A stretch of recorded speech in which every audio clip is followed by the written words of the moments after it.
malalim na. Bilis naman ito. Aray ko.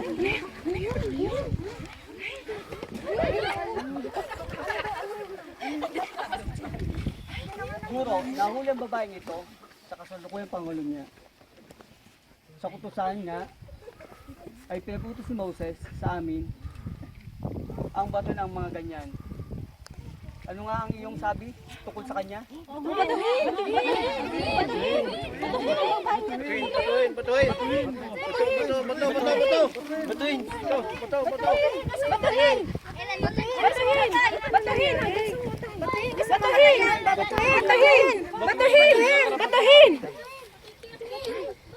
Batuhin! Batuhin yan!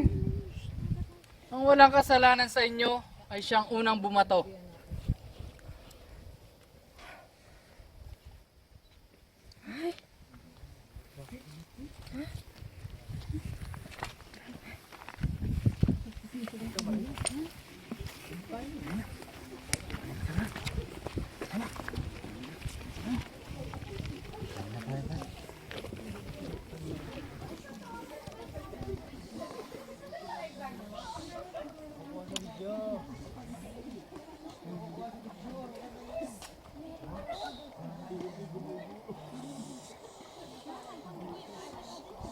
Babay, saan sila nangaroroon?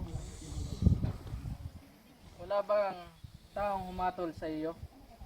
Wala po. Sino man, Panginoon? Ako man ay hindi rin hahatol sa iyo. Humayo ka ng iyong lakad. Mula ngayon, huwag ka nang magkasala.